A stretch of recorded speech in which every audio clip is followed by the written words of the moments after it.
الحمد لله رب العالمين والصلاة والسلام على خير خلقه محمد سيد الأنبياء والمرسلين وعلى آله وصحبه أجمعين أما بعد. Thank you so much for inviting me in this beautiful event, and I'm honored to be here with you and other distinguished guests. I really enjoyed Professor Shahrani's presentation. He pinpointed very important things about history of Afghanistan and the cause of peace. I really appreciate that and admire what he said. We as Muslims, we need to come up with a new solution for Afghanistan. And I think as a researcher of Islamic studies, that there's no peace in Afghanistan unless we formulate, or as Americans say, bake a new cookie based on Islamic values. Peace, as Professor Shahrani said, it means dignity, and that's very true. But dignity of today is based upon human rights. And human rights of today is different than human rights of 100 years ago. And today we have to make sure that there are certain principles of human rights internationally that applied in Afghan life. And Islam discusses, and Islam address all these issues. And for example, the freedom of mind, freedom of expression, gender equality, equality between all tribes and ethnicities. All these issues are addressed in the Quran in the tradition of Prophet Muhammad sallallahu alaihi wasallam. So I came to understand the fact that Afghanistan is 99.9% Muslims, and since they are Muslims, we have to make sure that Afghanistan developed within the values of Islamic life, but not a radical Islam, not Islam coming from a particular party or hizb or something like that, but Islam that adopted by Prophet Muhammad in Medina. And Medina means city. That means that in a city, he established equality between genders. People were living on the principles of ethical values. And the reason it's called Medina is because it's a metropolitan city. It's a cosmopolitan city. Now we have to establish a country based on those values. And in today's Afghanistan, I think we reached to a point that we tried different things. We tried kingdom, we tried a sort of parliamentary democracy between 63, 73. We tried communism while we did not have any capitalism or industrialization or nothing. So that was a wrong idea at that time of Afghanistan. And we tried the radical Islam, didn't work. But still, since Islam means peace, and because it derives from the word salama. Salama means peace. So Islam addressed peace, but this peace should come to Afghanistan based on Islamic values. And especially I emphasize on gender equality, that there is no difference from a civil point of view between men and women. All tribes should be addressed equal. There should be no superiority of one mazhab or religious denomination over another. It used to be that the Sunnis were in majority and the Shia were in minority. In Islamic sociology, that I have written a book in 2011, Principles of Islamic Sociology, and that book happily was translated by Iranians in Iran in Farsi. There is no such things as majority or minority in Islamic sociology. Whoever says La ilaha illallah Muhammad Rasulullah is a Muslim, being a male or female. whatever religious denomination or mazhab he practices, that is his personal choice.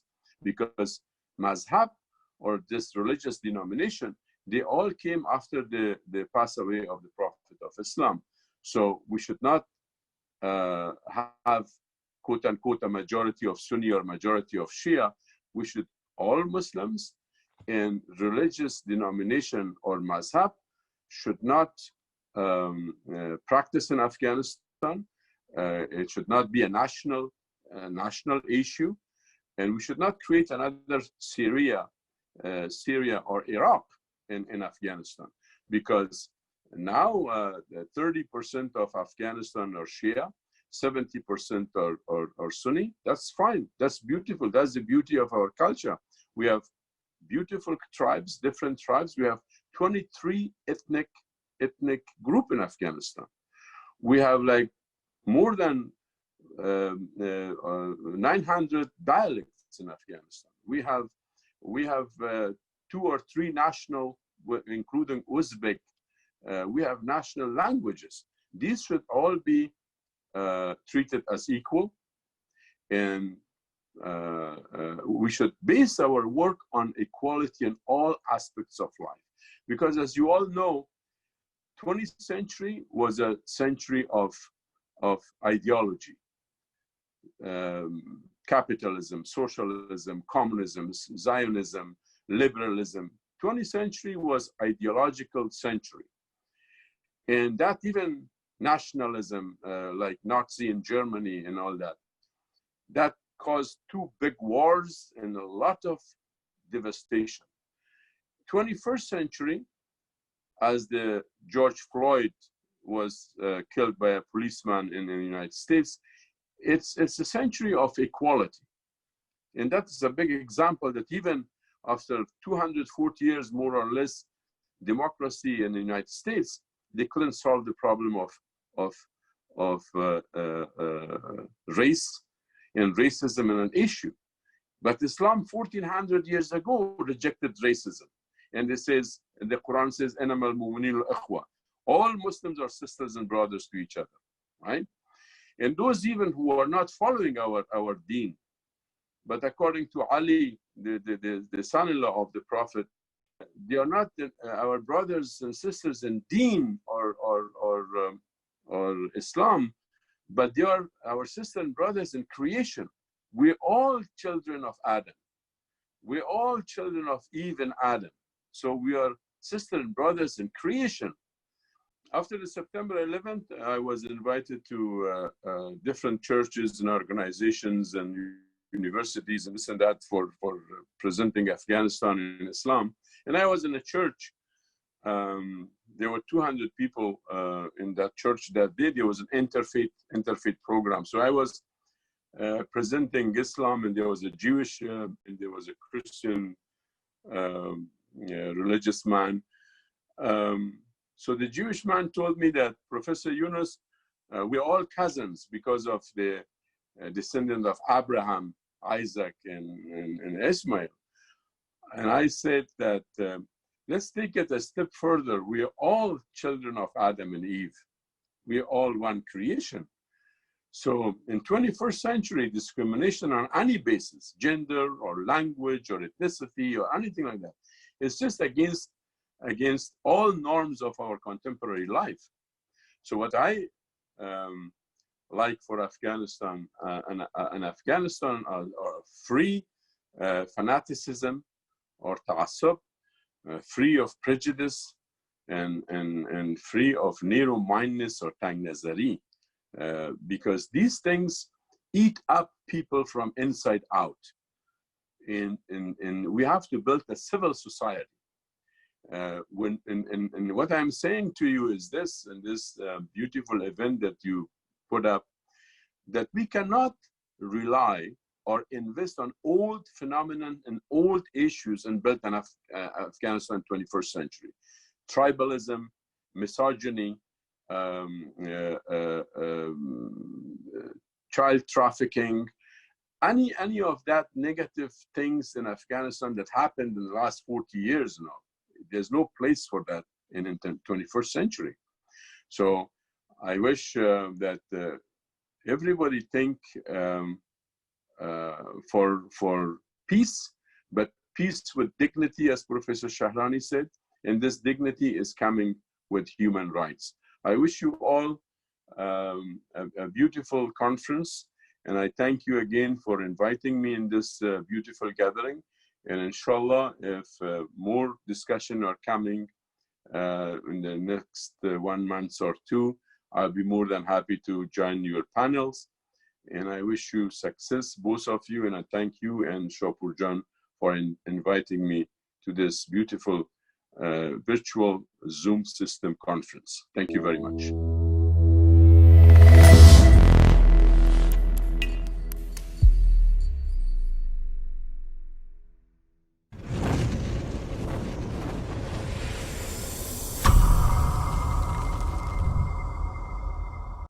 In a later, more extended talk, which I hope to make available through the website, I shall present an updated and shortened version of the Anthony Hyman Memorial Lecture that I gave in 2008. The title was, "What is Afghan Culture? Reflections of an Anthropologist." The actual text of the original is available online through the website of SOAS, School of Oriental and African Studies. Now, I'm a socio-cultural anthropologist, like Nazif Shahrani. I was trained in the 1960s at Cambridge and then at SOAS in London, and I taught at SOAS from 1967 to 2004 when I retired. My first interest as an anthropologist was in nomads, and indeed my first field study was of nomads in Iran.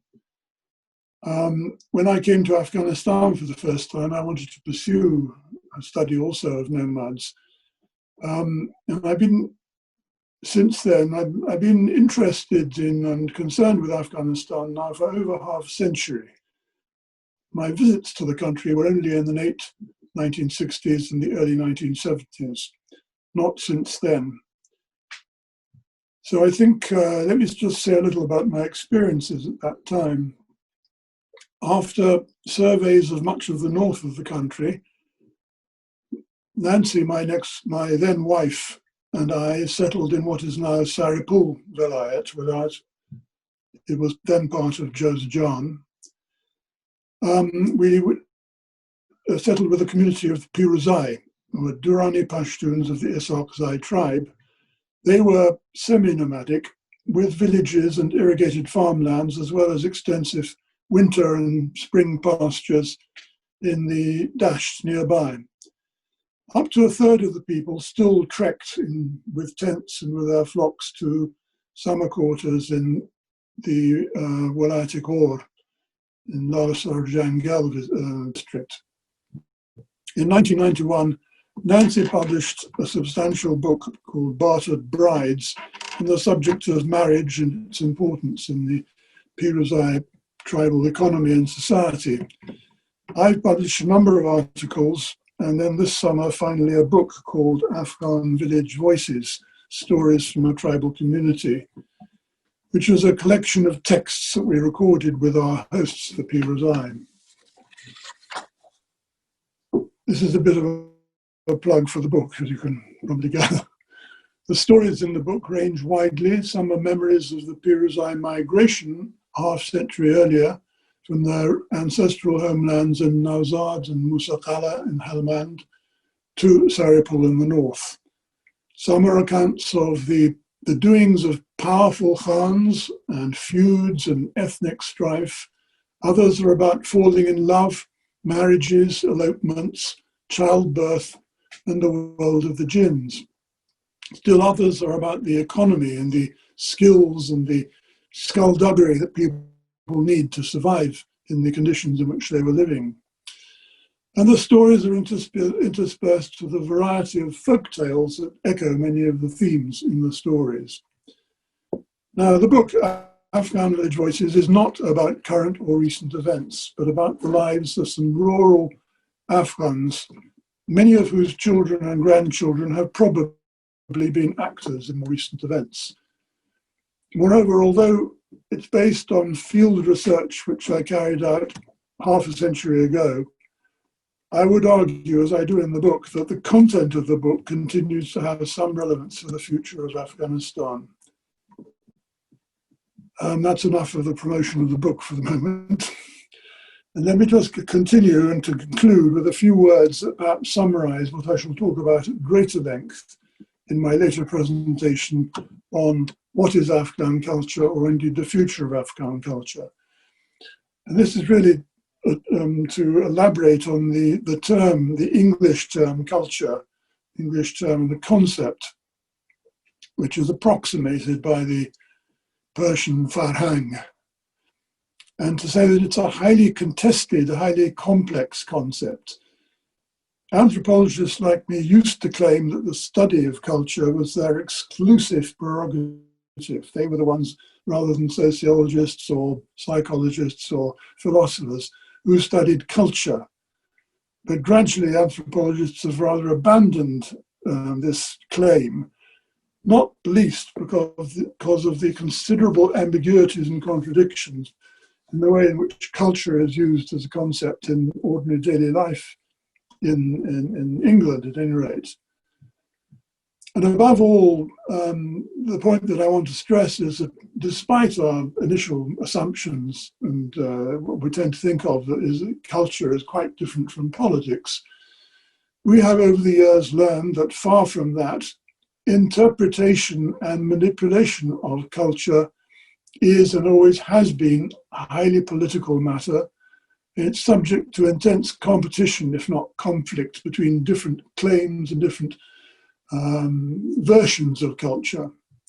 And I think I'm just going to end by saying the lesson which I am going to draw with rather more detail in the other presentation is when it comes to talking about Afghan culture, just as when talking about British or English culture, beware who is talking about it and what are their interests. It's not just an idea of beautiful things out there or even customs. There's a lot more to it than that. Thank you very much.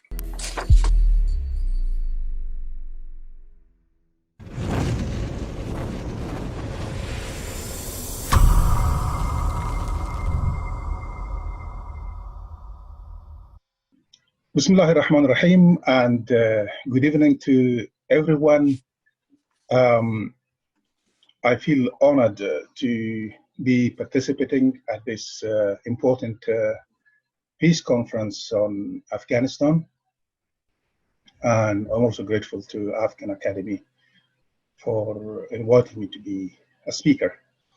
I'm asked to address the question of can peace return to Afghanistan? And if not, why not? And if yes, how?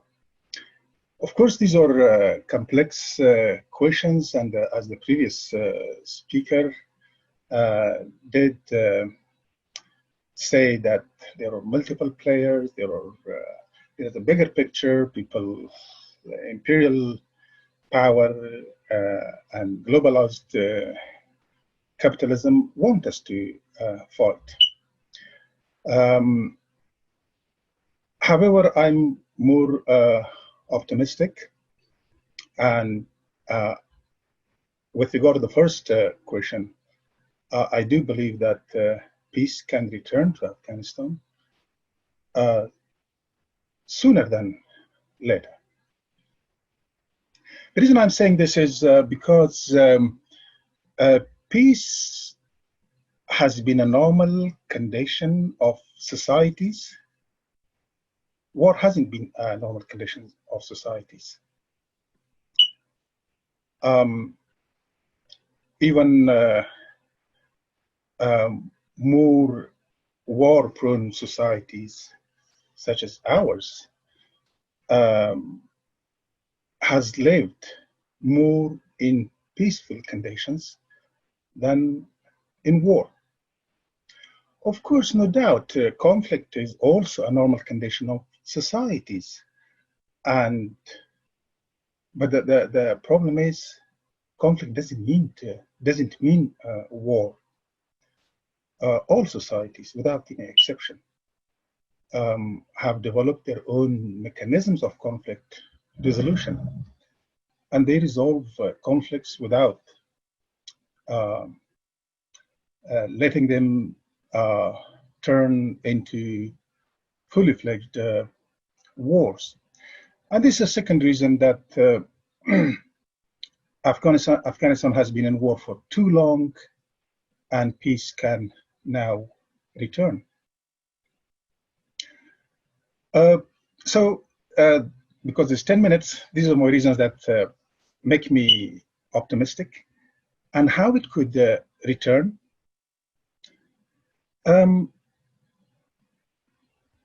Of course, I don't have the time to go to the preventable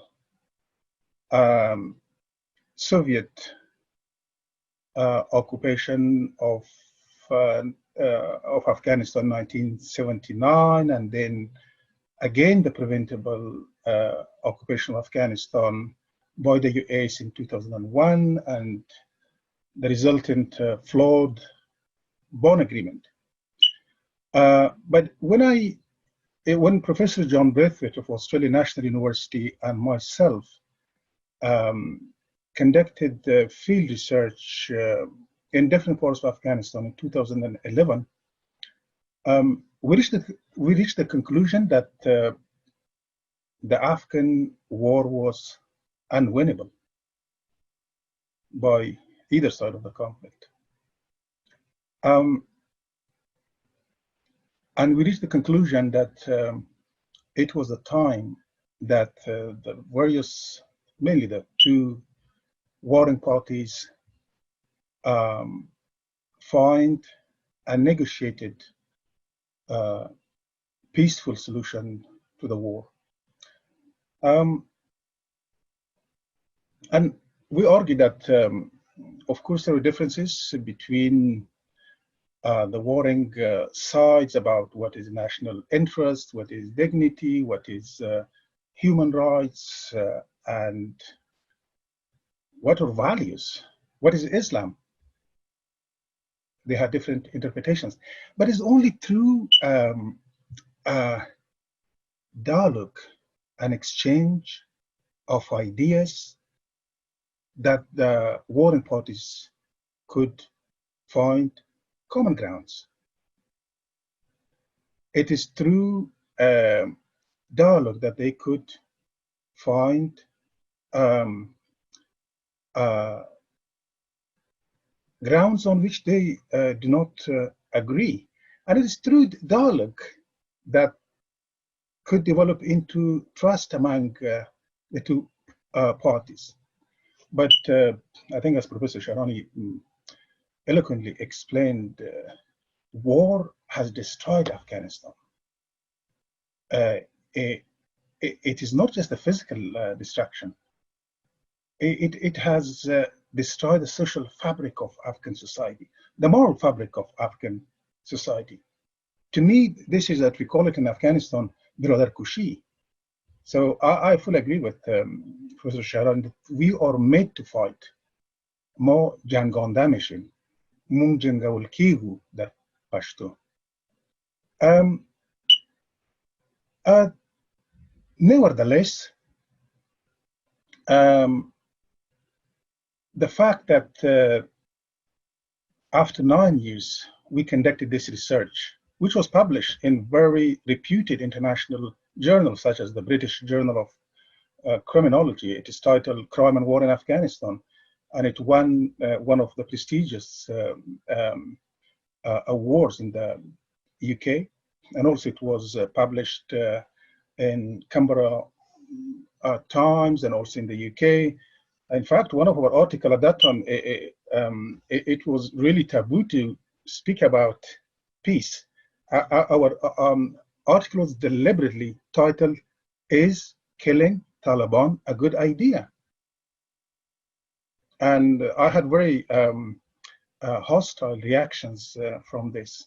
And to me, killing was killing Afghans by Afghans was not a solution. On the contrary, it was destroying the fabric of society further. But after 9 years of that multiple publication in 2011, I feel more optimistic that the international community, the regional players, and ordinary Afghans have reached the conclusion that this war is not winnable, and it could only be resolved through exchange of ideas, not exchange of bullets. And absolutely, those bullets are produced by global capitalist corporations. And without the war in Afghanistan, those corporations would become less profitable.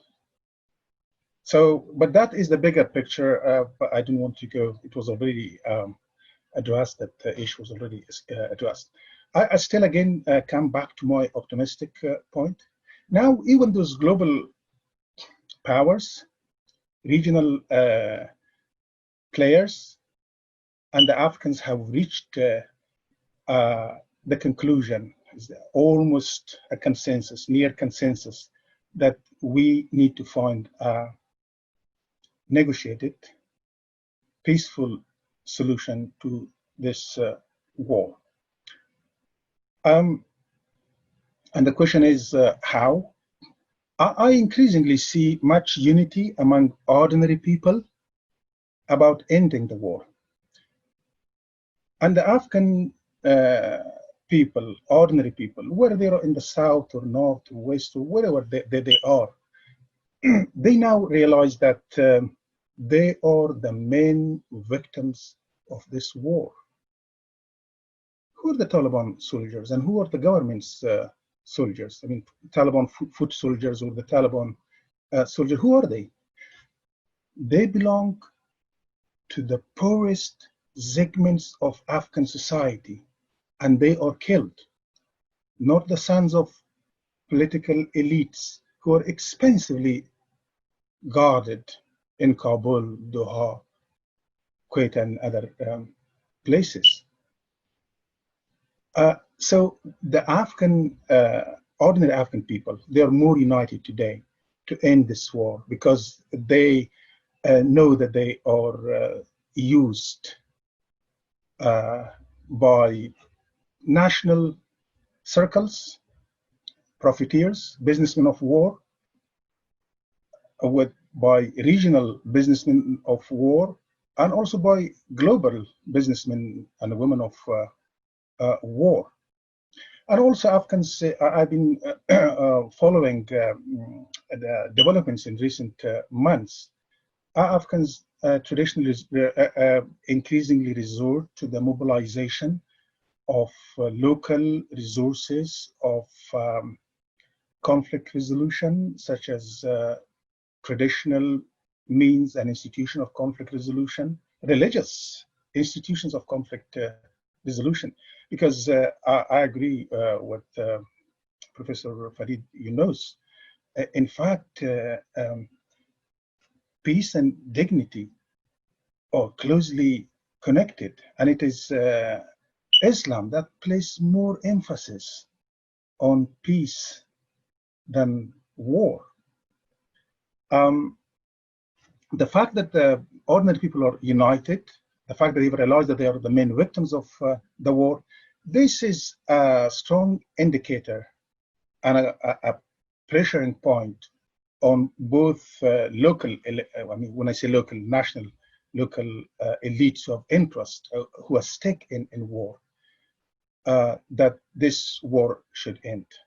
But also, we clearly see that there is a global consensus that the war should end. So of course, the term, the condition, that's a different issue. But the principal point is that now there is a global consensus that the war should end. Whether it is unwinnable, that's is beyond the scope of this discussion. Whether they can't make any more profit or whatever the reasons are, but there is this global consensus. And of course, with the recent launch of the Indo-Afghan negotiation, the increasing mobilization of traditional religious and modern society institutions of conflict resolution indicates that now ordinary people, the Afghan society, the 99% of the people, they want to end this war. So I'm optimistic that peace is to return to Afghanistan sooner than later. Thank you for your attention.